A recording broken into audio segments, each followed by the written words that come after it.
Ya, bueno, haremos un pequeño resumen. Ya. Hemos visto la prueba de hipótesis. La prueba de hipótesis está en función a los siguientes pasos. Los siguientes pasos es determinar una hipótesis nula y determinar una hipótesis alternativa. La prueba de hipótesis básicamente se basa en que nosotros tenemos que refutar o tenemos que afirmar la hipótesis nula. Y la hipótesis alternativa básicamente es lo contrario a la hipótesis nula. Existen diferentes casos. El caso uno, que yo conozca la varianza poblacional. Si conozco la varianza poblacional, no me interesa el tamaño de la muestra. Yo sé que al tener una varianza poblacional, voy a convertir este X promedio en un valor Z. ¿Cómo voy a convertirlo, ese X promedio, en un valor Z? Simplemente lo voy a restar su mu de X promedio, y voy a dividir su sigma de X promedio, y todo esto me va a dar un valor Z. Este mismo valor Z está distribuido normalmente con media 0 y varianza 1. Ahora, existe el otro caso, puede existir otro caso en el que yo no conozca la varianza poblacional. En la mayoría de los casos es difícil conocer o difícil que nos den de antemano la varianza poblacional.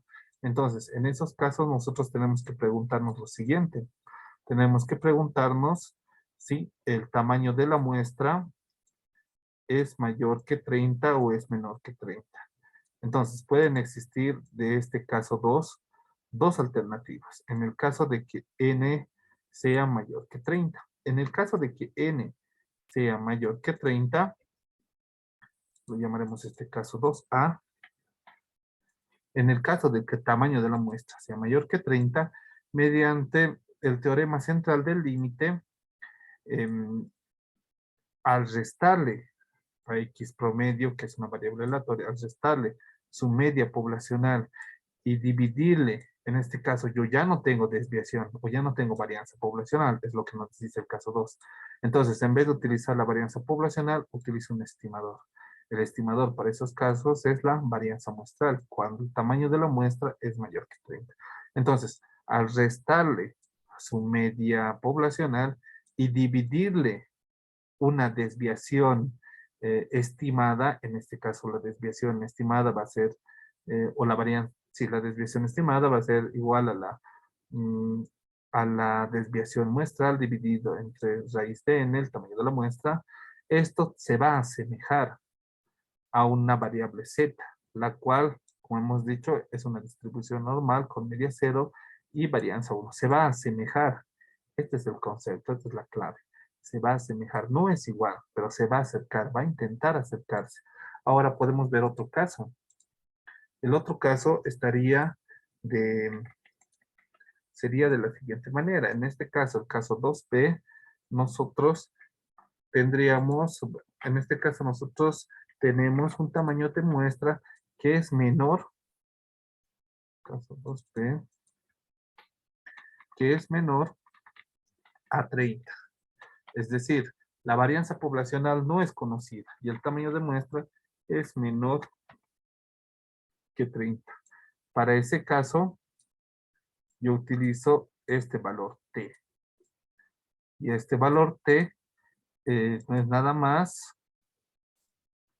ese valor T, no sé si aquí hemos anotado un T. Un valor T. Sí, este, ya. El valor T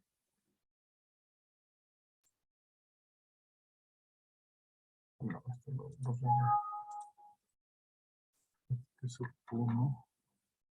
Eliminar esto, que no haya dudas. El valor T es lo mismo, es decir, yo estoy restando a mi variable aleatoria X promedio, le estoy restando su media poblacional menos X promedio, menos mu de X promedio. Y le estoy dividiendo su desviación, igual que la Z, estoy dividiendo desviación de X promedio de X promedio. Sin embargo, al igual que yo no sé la varianza poblacional. La varianza poblacional no es conocida. Entonces, como no es conocida, yo no puedo utilizar sigma sobre raíz de n. Entonces, puedo utilizar un estimador. Ahora, ¿cuál es el mejor estimador? Y eso nosotros también lo hemos demostrado en la clase de intervalos. ¿Cuál es el mejor estimador de una desviación? El mejor estimador es la cuasi desviación. En el caso de que quisiéramos buscar el mejor estimador de una varianza poblacional, su mejor estimador sería la cuasi varianza. En este caso es una desviación, así que sería una cuasi desviación. Entonces, a diferencia del otro en el que utilizábamos una varianza, una desviación muestral, aquí utilizamos una cuasi desviación, es decir, el E se imprenta, el D se encarta, dividido entre el tamaño de la muestra. Entonces, esto se va a asemejar a una distribución T de student, la cual nosotros también hemos visto, pero la característica de una distribución T de student es que su media también es cero, igual que una distribución normal. Lo único que varía es su varianza. La T de student tiene una varianza más grande que 1. No va a llegar a 0,1. Pero si nuestro tamaño de muestra es demasiado grande, su varianza va a tender a 1, pero nunca va a ser a 1. Ahora, si se dan cuenta, si estamos hablando de la T de student, en todo caso, algunos autores creen, o bueno, definen que este debería ser el estadígrafo que debemos utilizar en el caso de que nosotros no conozcamos la varianza. No importa si el tamaño es mayor que 30 o es menor que 30. Tendríamos que utilizar esto. ¿Por qué? Porque este nos da una aproximación. Nos dice que es dividir o restarle la media de X promedio y dividirle con la varianza o la desviación muestral, raíz de N, y esto se va a asemejar a una Z. Es cierto, se asemeja. Pero en realidad, al desconocer la varianza poblacional, incluso por el teorema central del límite, esto no debería asemejarse a una Z. Esto se asemeja más que todo a una T. Es una T. Pero ¿en qué radica el truco aquí? En que como el tamaño de muestra es demasiado grande, se va a tratar de acercar a una distribución normal con media cero y varianza 1. Ahora, cuando es una pequeña, entonces también va a tratar, pero va a tener mayor dispersión. Esa dispersión se mide en grados de libertad, n-1, n-1 grados de libertad. Esa es la diferencia. Pero en estos casos, bueno, en su caso, en la etapa de formación, lo ideal es preguntarnos, ¿tengo varianza poblacional? Utilizo esto. No tengo varianza poblacional, me voy al caso 2. La varianza poblacional no es conocida y n es mayor que 30. Ah, sí, mi tamaño de muestra es mayor que 30. Utilizo esto. O en el otro caso, no es mayor que 30. Tengo un tamaño de muestra 15. Ah, entonces, como es 15, voy a utilizar esto. Esta T. Eso sería el tema de las hipótesis para la distribución, sí, para lo que es, bueno, para las medias poblacionales. No sé si ha quedado alguna duda o está claro por el momento.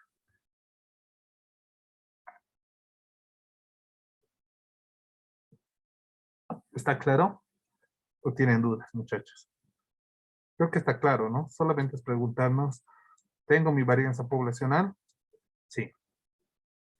O no, no tengo. Ah, me voy a estos dos casos. Tamaño de la muestra es mayor que 30, sí. Tamaño de la muestra es menor que 30, sí. Utilizo esto. Como les he dicho, prueba de hipótesis, básicamente, si ustedes tienen un fuerte conocimiento del capítulo 2 de las distribuciones muestrales y también un fuerte conocimiento del capítulo 5, que es de la intervalos de confianza. Entonces, el capítulo 6, que es prueba de hipótesis, es sencillo, es relativo, es lo mismo. Hablamos de las zetas, hablamos de las t's, hablamos de las chi cuadradas, bueno, eso vamos a ver de las f's hoy día. Y básicamente eso, nosotros simplemente tenemos que saber en qué casos me estoy acomodando. Ahora, para el inciso C, una vez que nosotros hemos determinado cuál vamos a utilizar el Z, aquí utilizamos igual el Z o utilizamos la T, nosotros tenemos que definir en el siguiente paso la región de rechazo. La región de rechazo es aquel valor donde nosotros no queremos que esté nuestro valor calculado, nuestro Z calculado, nuestro T calculado. Una vez que definimos nuestra región de rechazo, entonces vemos, calculamos el valor Z, Z calculado o T calculado, y vemos si este valor entra o no entra en la región de rechazo. En el caso de que entre en la región de rechazo, como su mismo nombre lo dice, rechazamos la hipótesis nula. En el caso de que no esté dentro de la región de rechazo, aceptamos la hipótesis nula. Eso es el resumen de lo que es la prueba de hipótesis. Bien, entonces haremos un ejercicio. No tienen dudas, ¿verdad? ¿O tienen dudas? Este 3 ustedes lo han hecho. Haremos el 4.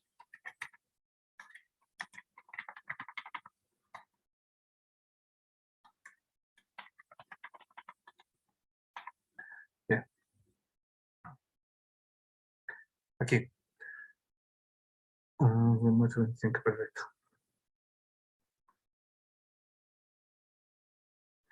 Un fabricante afirma que sus cigarrillos contienen 30 miligramos de nicotina. Una muestra de 25 cigarrillos de una media de X promedio de 31,5 miligramos y una, sí, miligramos, perdón, y una desviación estándar de 3 miligramos, suponiendo que el contenido es una variable aleatoria con distribución normal, al 95% de confianza, los datos refutan o no la afirmación del fabricante.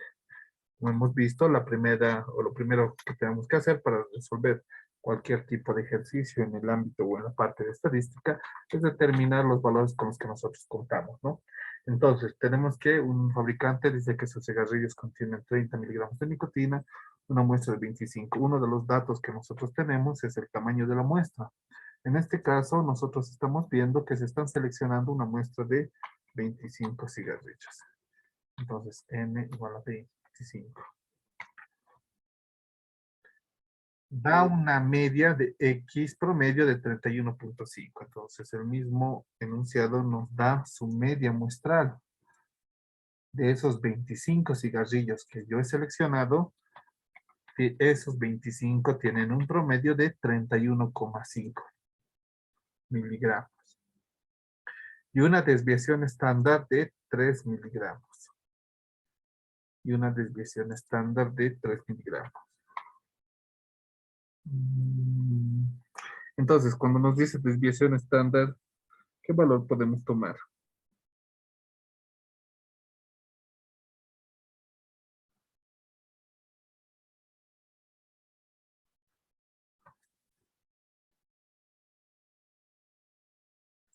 Desviación estándar muestral, le pongo aquí para que no repitamos los ejercicios del 1 y del 2.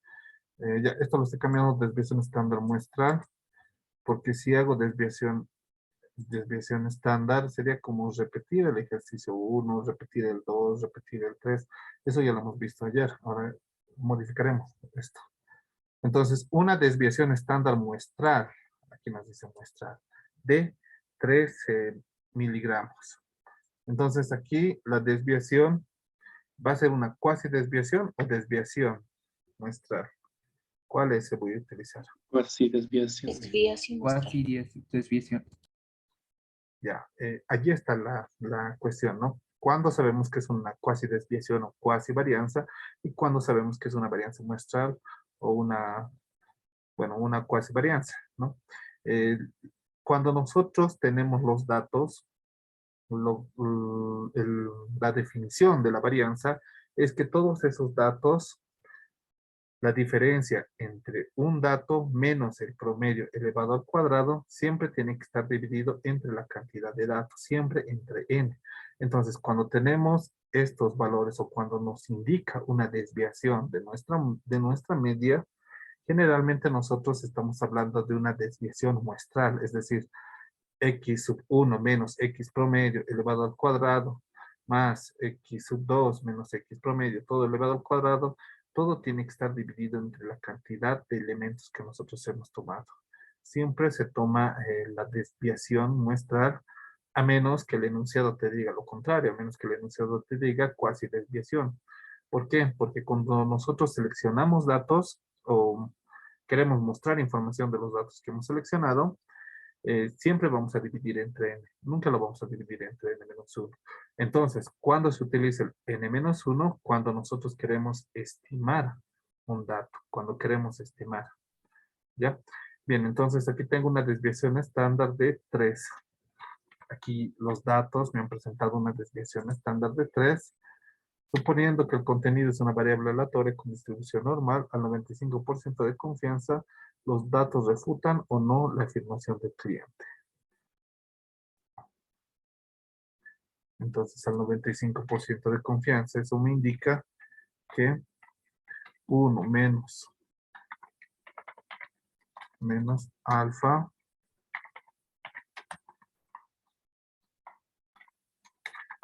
es igual a 0.95.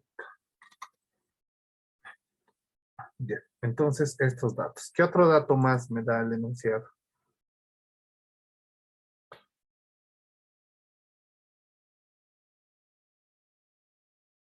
¿Qué otro dato más podemos La ver? media muestral, la media poblacional, mejor dicho, Ya, media poblacional. ¿De cuánto es la media poblacional? de 30 miligramos. 30 miligramos. 30 miligramos. Ya. En este caso, sí podremos decir que tiene una media muestral, pero si se dan cuenta, ¿qué es lo que nos está preguntando el ejercicio? El ejercicio nos está preguntando si realmente esos cigarrillos tienen una media poblacional, perdón, tienen su media poblacional o tienen una media general de 30 miligramos. Eso es lo que nos está preguntando el enunciado, ¿no? Nos está indicando mediante la prueba de hipótesis, lo que yo quiero es determinar si es cierto o no lo que dice el fabricante. ¿Y qué es lo que dice el fabricante? Que sus cigarrillos contienen 30 miligramos de nicotina. Eso es lo que dice el fabricante, que contienen 30 miligramos de nicotina y lo que nosotros queremos es ver si es cierto o no es cierto. Por lo tanto, esto, por más que esté aquí, no es un dato que nosotros podemos tomar. Este dato nosotros tenemos que investigar y tenemos que refutar si es cierto o no es cierto. Por lo tanto, este dato de 30 miligramos vendría a ser una hipótesis. Yo tengo la hipótesis, yo creo hasta que se demuestre lo contrario, yo creo que la media poblacional, es decir, que la cantidad, que la cantidad de nicotina que tienen los cigarrillos es de 30 miligramos. Ahora, lo contrario a la hipótesis nula va a ser la hipótesis alternativa. En el caso de que sea erróneo eso, entonces yo puedo decir que la media no es igual, es diferente a 30 miligramos. Entonces yo estoy haciéndome la pregunta sobre la media poblacional. En las pruebas de hipótesis, lo que nosotros nos preguntamos, este es un tip para los ejercicios de hipótesis, lo que nosotros nos preguntamos es acerca de si es verdad o no es verdad un parámetro poblacional, es decir, si es verdad que mi media poblacional es igual a 30 o si es verdad que su desviación o varianza poblacional es igual a 3. Eso es lo que nosotros buscamos en las pruebas de hipótesis. En las pruebas de hipótesis nosotros no vamos a buscar la media muestral X promedio. No vamos a buscar tamaños de muestra. No vamos a buscar varianzas muestrales o desviaciones muestrales. No. Eso nosotros buscábamos en el capítulo 2. ¿Cuál es la probabilidad de que X promedio esté entre 30 y 25? Ah, esa es su probabilidad. Eso era el capítulo 2, distribuciones muestrales. Buscábamos probabilidades de X promedio. Mientras que aquí estamos haciendo lo contrario. Aquí nosotros buscamos posibles valores o en el caso de las hipótesis nosotros afirmamos o rechazamos posibles valores de parámetros poblacionales. Posibles valores de la media poblacional y posibles valores de la varianza poblacional. Entonces, esto es lo que nosotros tenemos. Ahora vamos a ver lo que nosotros acabamos de analizar, ¿no? Hemos hecho el primer paso, hemos definido lo que es la hipótesis alternativa y lo que es la hipótesis nula. Ahora el siguiente paso es preguntarnos si la varianza poblacional es conocida o no es conocida. ¿Qué dicen los demás?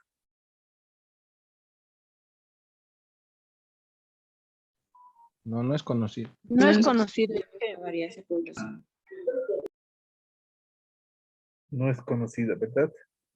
Entonces la varianza poblacional no es conocida. Por lo tanto, yo me voy entonces con los otros subcasos, con el caso 2 y con el caso 2B.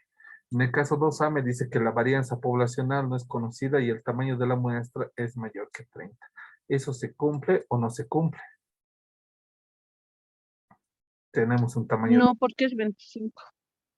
como dice Dioselin, es 25. Por lo tanto, yo no voy a utilizar este caso, tampoco estoy utilizando este caso, y lo único que me queda es este caso. Utilizar bueno, no llamamos estadígrafo, nos vamos a confundir. Utilizaremos el valor T, utilizaremos el T, y con este valor T nosotros vamos a poder trabajar. Entonces, lo que tenemos que hacer es utilizar el valor. Una vez que hemos definido el caso, tenemos que utilizar el valor que corresponde al caso. En este caso, vamos a utilizar este valor T. ¿Dónde está?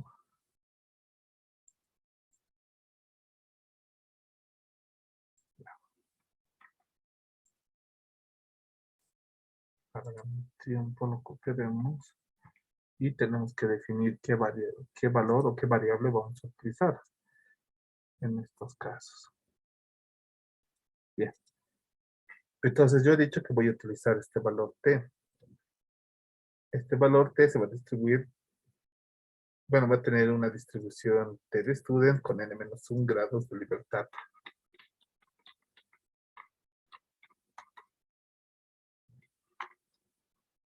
n-1 grados de libertad. Ahora, el siguiente paso que nosotros tenemos que hacer es calcular este valor T. Eso es lo que nos indica, ¿no? Entonces calcularemos el valor T. Lo único que tenemos que hacer para calcular el valor T es, lo eliminaré, sustituir los valores. Yo tengo X promedio. El X promedio es de 31.5. Yo tengo mu de X promedio. Mu de X promedio, ¿qué valor voy a poner aquí y por qué?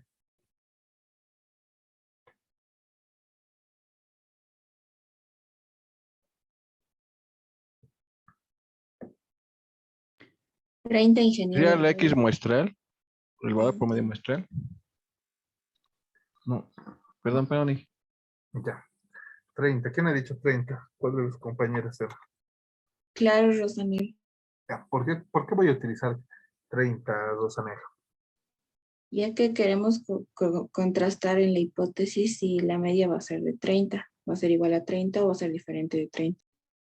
Excelente. Entonces nosotros queremos contrastar, se va a tener el valor de 30.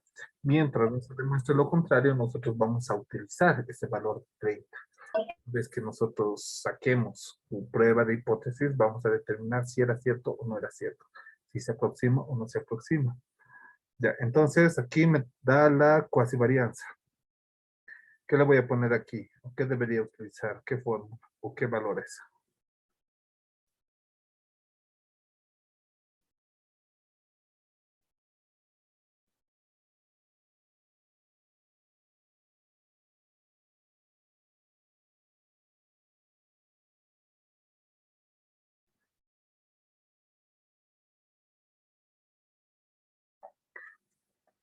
¿Qué valor tendré que utilizar, muchachos? Sería n por s al cuadrado sobre n-1, ingeniero.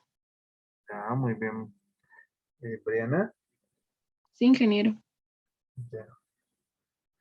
Entonces, si es que no nos acordamos, bueno, en este caso Briana se ha acordado, nosotros pero vamos a ponernos aquí. Hemos dicho que hemos dicho que n por la cuasivarianza va a ser igual a n-1 por la, o n por la varianza muestral va a ser igual a n-1 por la cuasivarianza.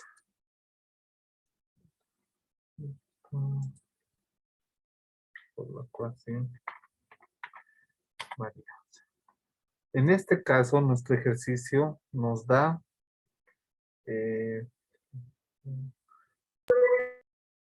nos da el valor de 3, ¿no? Desviación de 3, desviación muestral de 3. Entonces, con eso nosotros podemos calcular el valor de la cuasi varianza, ¿no? Tenemos el tamaño de la muestra es 25 por 3 elevado al cuadrado, ese es 3, hemos dicho, por 25 menos 1, lo único que estoy haciendo es sustituir aquí, 25 menos 1 por S al cuadrado. Entonces, ¿qué valor me da de S de esta ecuación? 3,065. 3,06. Entonces, el valor de S es de 3,06. ¿S o S al cuadrado? S, ¿verdad? Ese nomás. De ese S. Entonces, ya. Entonces, yo ya tengo el valor de S. Ese valor de S lo voy a sustituir aquí. 3.06 dividido entre la raíz del tamaño de la muestra. En este caso, el tamaño de la muestra es de 25. Por lo tanto, el valor T, ¿cuánto va a ser? 2.45. 2.45. Entonces, este T que estoy hallando, ¿lo estoy hallando mediante tablas o lo estoy calculando? Calculando, ingeniero. Este calculado. Calculando. Entonces, como lo estoy calculando, le voy a poner T calculado, TC. Lo mismo que hemos hecho con el Z, ¿no? Le hemos agregado un C para indicar que es el valor que nosotros hemos calculado. Estamos calculando. Ujú. Ahora, una vez que nosotros hemos encontrado el T calculado, lo que nos falta es encontrar la región de rechazo. La región de rechazo hemos dicho que es básicamente lo que nosotros queremos contrastar de la hipótesis nula. Es decir, yo voy a dibujar aquí mi distribución normal. Aquí lo hablaremos, la distribución normal.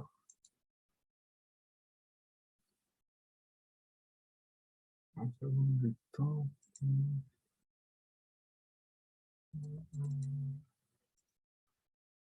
Imágenes. Distribución normal. Ya. Como ustedes saben, lo que yo estoy convirtiendo aquí, lo que yo estoy haciendo al restar mu y al dividir entre s y raíz de n, lo estoy convirtiendo este valor, a una distribución no normal, distribución T de student. En este caso, lo estoy convirtiendo a una distribución T de student. En los casos anteriores lo convertí a una distribución normal. Eso nosotros hemos analizado ahorita, ¿no? En qué caso se vuelve una T de student y en qué caso se vuelve una distribución normal. Es decir, para recordar, si utilizo el Z, es para mi distribución normal. Esto es una distribución normal, esta es una distribución normal. Y si utilizo el T, voy a utilizar una distribución T de student. En este caso, como es menor que 30, utilizo T, por lo tanto se me hace referencia a la distribución T de student. Ahora, ¿cuál es la característica de una distribución T de student? Que básicamente es como una distribución normal, es decir, es como una forma de campana, con una media mu y una varianza que ya no va a ser, bueno, con una media mu sub 0, con una media mu sub 0. ¿Dónde está esto? Ya. Con una media, perdón, media igual a 0. Es decir, al igual que la distribución normal estandarizada, su media de una T de student, su media de una T de student es una distribución T, bueno, perdón, su media de una T de student es igual a 0, igual que la distribución normal estandarizada, su media es 0. Pero la diferencia radica en estas T de student, que su varianza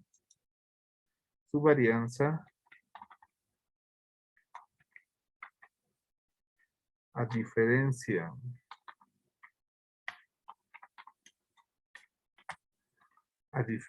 de la distribución normal,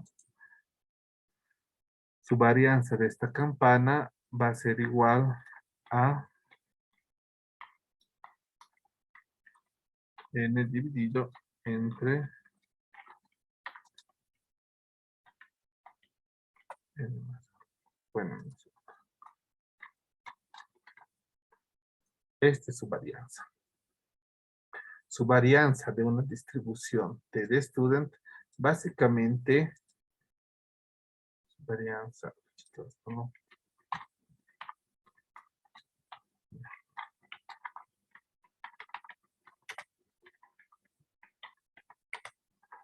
Su varianza de una distribución de student ya no es 1. En el caso de la Z, su varianza era 1, ¿no? Su media es 0 y su varianza es 1. En el caso de T de student, su media es 0, pero su varianza es n menos 1. Esa es la varianza, es decir, nunca va a ser 1. Si se dan cuenta, nunca va a ser 1, va a estar disminuyendo.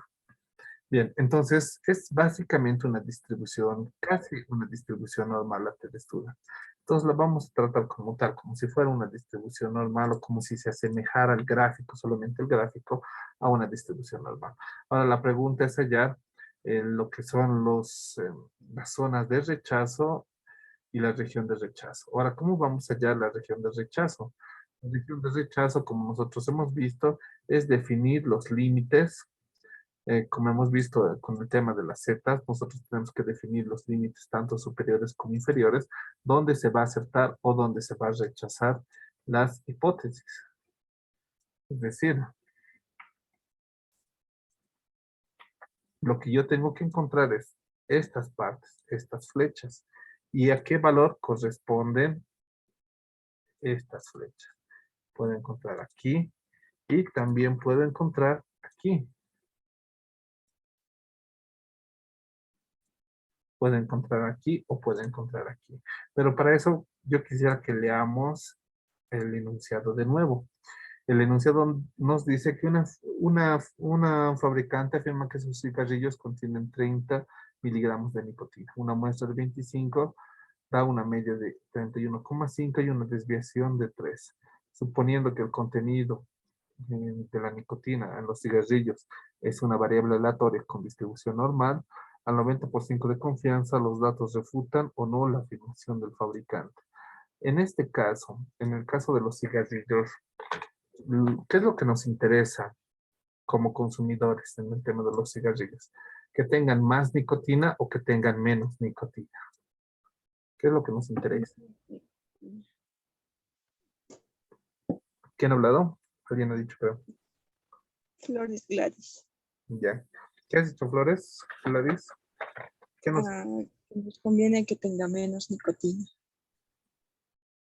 Ya. Entonces nos conviene que tenga, incluso para la misma empresa, les conviene que tenga menos nicotina por el tema de que estos productos, al tener mucha nicotina, la misma alcaldía o, bueno, dependiendo quién haga el control o incluso, sí, la misma alcaldía puede decomisar estos productos si ven que contiene alta nicotina. O incluso si lo ponen en los envases que solamente contiene hasta 30 miligramos y demuestran que contiene más, entonces lo pueden decomisar, ¿no? Estos productos. Entonces, como a nosotros nos interesa que contiene menos nicotina, la hipótesis alternativa debería estar aquí. Es decir, debería indicarnos que tiene que ser mayor o que tiene que ser igual o menor. Menor, Inge. ¿Menor? Sí. A ver, analizaremos las hipótesis. La hipótesis nula nos dice que la afirmación del fabricante, bueno, sí, la fabricante es verdadera. Ya. Entonces, la hipótesis nula nos dice que la afirmación del fabricante es verdadera. Ahora, nosotros hemos dicho que la hipótesis alternativa tendría que ser todo lo contrario a lo que es la hipótesis nula. Por lo tanto, la hipótesis alternativa tendría que decir que la afirmación del fabricante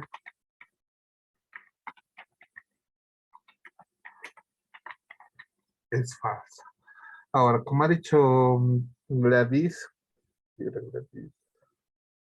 sí, como nos indicó la compañera, nosotros tenemos que indicar que la afirmación del fabricante es falsa. ¿Cuándo va a ser falsa? ¿Cuando mu sea mayor que 30 o cuando mu sea menor que 30? Cuando sea mayor que 30. Mayor. Entonces, cuando mu sea mayor que 30, vamos a rechazar la hipótesis del fabricante. En estos casos, incluso podremos decir que mu debe ser menor o igual que 30. Nos conviene que mu sea menor que 30, ¿no? Bueno, podemos hacerlo también de esa manera. Que ahora, si lo estoy analizando bien, debería ser así. Mu es menor o igual que 30. Porque nos conviene que tenga menos nicotina. Contra la hipótesis de que tenga más nicotina, de que es falso. Bien, entonces lo que nosotros hemos dicho es que tenemos que encontrar las regiones de rechazo. En este caso, con solo ver lo que es la hipótesis y con solo anotar lo que estamos buscando y lo que queremos contrastar, podemos decir que se trata de una cola o de dos colas. De una. Una cola. De una cola. Una cola superior, Inge. Una cola, muy bien. ¿Quiénes han dicho una cola? Calzada Briana. Ya, Juan Flores. Herrera. ya, ¿qué más? Claro, Gema Herrera. Ya está, ¿qué más era? Ya. ¿Qué más me dice? Claro, Rosanet. Claro, Rosanet. ¿Quién más? Jessica Ruiza. Jessica Ruiza Rojas Aliaga, Sergio. y Rojas Arriagas. Entonces es una cola, ¿no? ¿En qué casos o generalmente como algunas personas saben si es una cola o dos colas? Simplemente si utilizamos desigualdades, entonces estamos hablando de una sola cola. Cuando utilizamos igualdades, estamos hablando de dos colas. En este caso, nosotros queremos que la media de la nicotina sea menor que 30. Por lo tanto, no nos interesa la cola inferior, no nos interesa si la nicotina es 0, mucho mejor todavía, ¿no? Para nosotros, si es 1, si es 2, si es 3, mucho mejor. Así que no hay que limitar el lado izquierdo, solamente tendremos que limitar el lado derecho. Entonces, solamente tendremos que calcular este valor, esta región. Todo lo que esté dentro de esa región va a ser una región de rechazo. Es decir, ya son valores extremos, valores que están saliendo mayores o iguales a 30. Todo este valor sería la zona de rechazo. Ahora la pregunta es, ¿cómo calculamos esa zona de rechazo? Al igual que hemos visto en el anterior ejercicio, lo único que tenemos que hacer para calcular la zona de rechazo es buscar mediante tablas ese valor Z. Ese valor Z que nos va a dar los límites, tanto el inferior como el superior. Entonces, ese valor Z aquí nosotros buscábamos gracias al riesgo que había o la significancia que había, alfa media, cuando se trataba de dos colas. En este caso, como se trata de una sola cola, aquí tendría que ser al Z alfa. Pero hemos dicho hace rato que no vamos a utilizar el Z, que no se asemeja a una variable Z, sino que se asemeja a la variable T.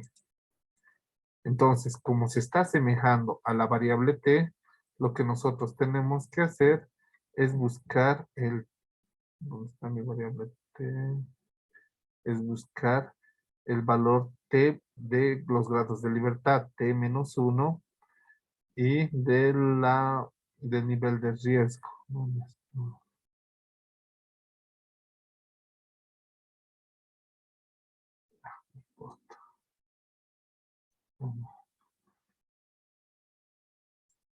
Ya, es decir, lo que nosotros tenemos que hallar es ese valor T en tablas de n menos 1 grados de libertad y de alfa.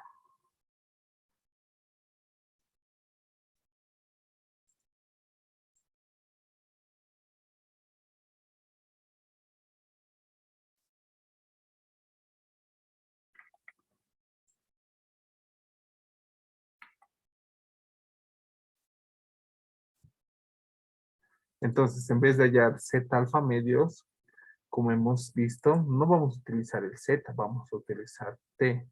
Ahora, no estoy utilizando el alfa medios porque esto solamente tiene una cola. Si tuviera dos colas, utilizaría T alfa medios. En este caso, como solamente tiene una cola, se pone T alfa. Bien, n-1 es el grado de libertad y es lo que nosotros vamos a buscar en tablas.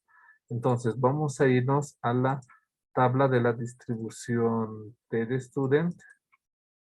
La tabla normal, imágenes, logo, apuntes, apuntes, T de student. Entonces, vamos a buscar el valor de n-1 grados de libertad. En nuestro ejercicio teníamos el n era de 25. 25 menos 1, 24. Entonces buscamos 24, 24. Y el valor es 1,711. 1,711 con 0.05. ¿Cuál es tu nombre?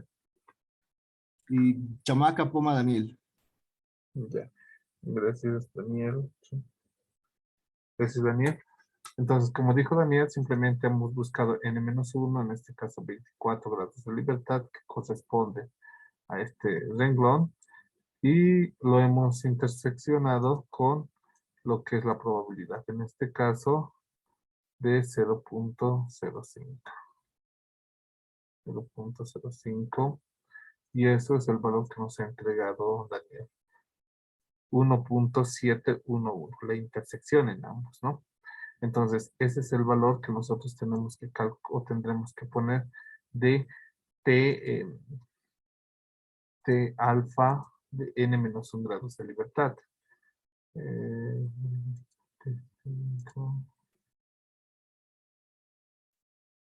¿Me dijiste cuánto? 1.75, ¿no? 1,711. 711. 1.711.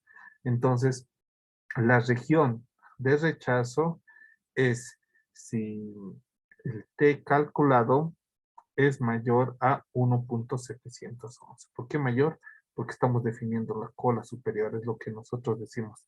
Si T calculado entra en esta región, le rechazamos. Ahora, si T calculado entra en esta región, entra en esta región, entra en esta, pues uno de estos valores la aceptamos nuestra hipótesis nula. Entonces, en base a eso, nosotros podemos anotar nuestra región de rechazo. Aquí podemos definir la región de rechazo como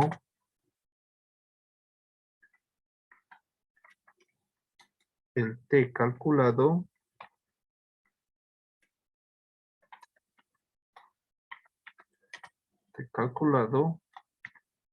mayor o igual a el T en tablas, es decir, T n-1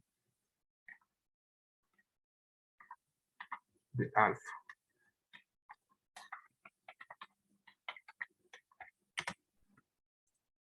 Entonces, la región de rechazo es el T calculado mayor o igual a T n-1.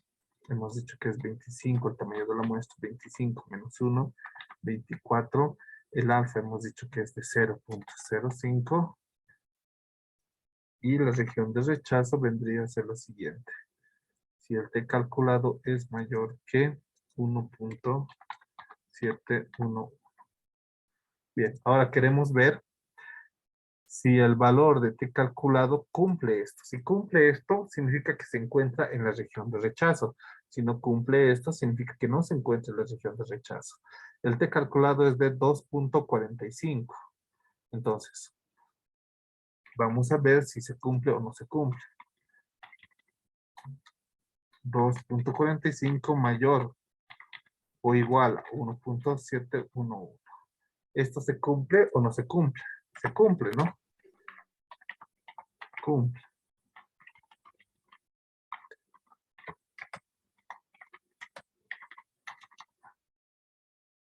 ¿Eso qué significa?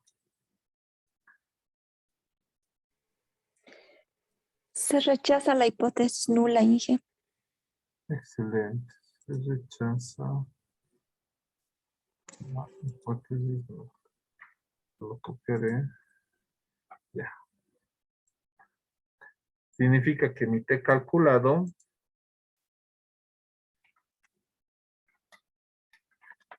es 2.45. Significa que el T calculado está aquí, es mayor que el T alfa de n-1, ¿no? El T alfa, el límite de la zona de rechazo era 1.71. Ahora, el T calculado es 2.45. Como está más alejado de lo que es el límite y está dentro de la zona de rechazo, podemos afirmar que se rechaza la hipótesis nula. Entonces, eso es lo que nosotros vamos a poner en nuestra solución, ¿no? Se puede afirmar que se rechaza H sub 0.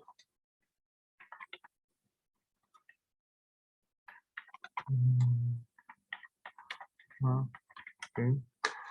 Ahora, pero bueno, para que sea más entendible en el tema de los informes, se puede afirmar qué es lo que vamos a afirmar o qué es lo que vamos a rechazar. Que la afirmación del fabricante era falsa, ingeniero. Excelente. Se puede decir, se puede concluir